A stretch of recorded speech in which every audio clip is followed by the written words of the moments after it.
Kieth Senior from Rugby AM down at Siddal.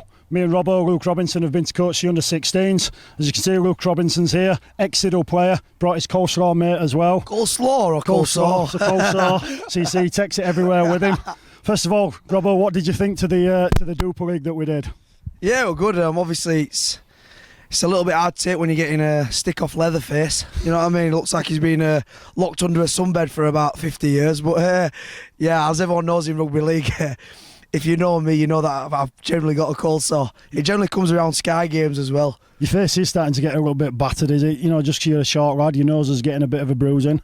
Yeah, the coleslaws aren't really helping it neither, are they? No, it adds character, doesn't it? You know what I mean? With me gruff, nice, sexy voice, a little bit of character to the face. But yeah, obviously, as you can see, I'm your elbow height, and everyone's else so white. So I've had my ear ripped off, my nose gone, but like I said, it just adds character, doesn't it?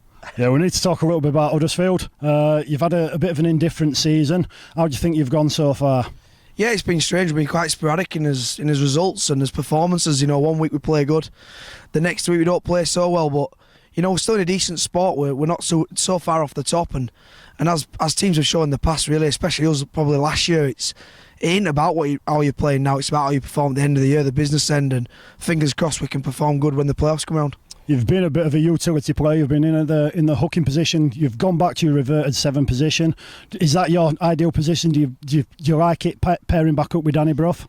We did pretty well last year. Really, I think we scored the most points. In out of any team last year. So obviously we did a decent job there last year. But no, do you know what? I actually like both roles. I've not got a preference really. I think there's certain aspects of the hooker role that I'm good at, and I think there's certain aspects of the 7 role I'm happy at. And you know, if anybody's played with me, they understand that I'll do whatever's best for the team, and if it means Huddersfield are winning and I'm playing all right, that's all that matters.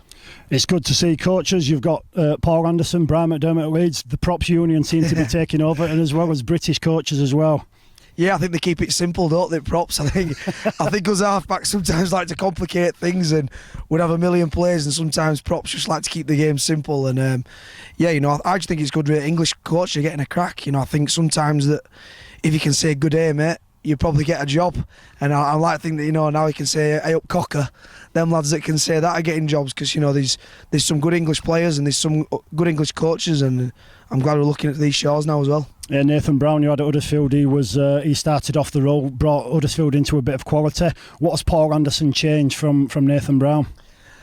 Probably nothing major, really. I still consider Nathan Brown the best coach I've ever had. Technically, we're amazing. Obviously, Baloo did his sort of apprenticeship under Brownie, really, so obviously there's similar traits within him, but it's just little sort of microscopic things really he's changed, when it's, you know, little things to the training schedule, little things to us, the way we play, the philosophy, the way we play the game. And yeah, like it's not been anything drastic, it's just been little tweaks here and there, which fingers crossed will hopefully, you know, pay dividends at the end of the year. We're down here with the Siddal under-16 boys. They're going on tour to Australia. You've toured Australia with England. How do you think? What advice can you give these boys, and you know, for the enjoyment and basically coming up against the Australians? The big thing for me is just belief. You know, 9 times out of 10, I'm just fed up of Aussies thinking they're better than us at everything. Do you know? And they probably do win a lot more games than us, but that's probably because they believe they're going to win, and we also believe they are going to win. You know, my philosophy when I went down there was just basically have a crack. You know, they're only human at the end of the day. They're going to make mistakes. If you play well, they play bad. You know, you're going to turn them over. And also get down beach. There's some nice sights down at the beach, and some nice sights down at the Melbourne Casino as well. So get yourself in there, lads. They're only 16. I don't think they'll be going in the casino. They look older than me. Everybody looks older than you. We've got some of the boys here, as you can see. What's your name? Danny. Danny. It's the first time we've heard them speak tonight, isn't it, Robert? It is. They're a very quiet bunch. Are you excited about going down to Australia? Is it the first time you've been? Yeah, it's the first time and I'm excited, yeah. Have you been on any tours anywhere else? No. This is their best talker, by the way. This is literally, we've asked for 2 of the best talkers, and they said this is the best talker. So, as you can tell, it's been a very quiet night tonight. We've got Matt here, the coach of the under-16s. How long have you been coaching them? About 5 years now, Keith. So, you're going to Australia. You must be excited as well. Yeah, it's a good opportunity for everybody. It'll be a good experience for me and other coaches that are going, as well as the lads. They're very lucky to get this opportunity. There's not many grassroots clubs that get the opportunity to send a junior side over to Australia, so they should think themselves lucky. What do you think basically they need to improve on yourself? You know, you've been coaching them for a while. You know them ins and outs. They're coming up against some good Australian players.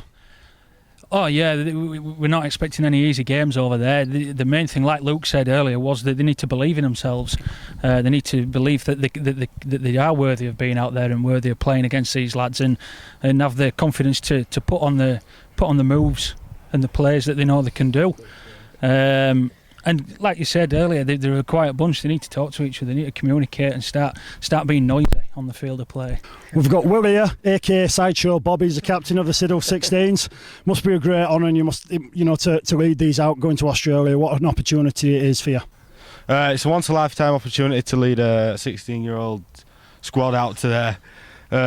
Not many 16-year-olds can do it our age, so I can't wait. I know for me going on tour, the biggest thing was your teammates, the banter, the crack, the practical jokes going on. Have you got any in mind that you're thinking about doing? Not as of yet, but I think they will when we get there. You've obviously prepared well. You can see he's come to training with no boots on. Are you buying a special pair of boots when you fly out to Australia? Yeah, I've already bought them. They're on the way. Are they initialed with your name and everything? Of course they are. I'm a little bit infamous with the ladies. Which one of these boys are going to do the deeds? Which one of these are going to be pulling the most women? Who thinks he will? I'll give you who thinks he will. That'll be Jake Carey. I don't know. Come on, Jake. I don't know. I'd just like to thank the Siddal under 16 boys for having us down. To sign us out, this is their victory song.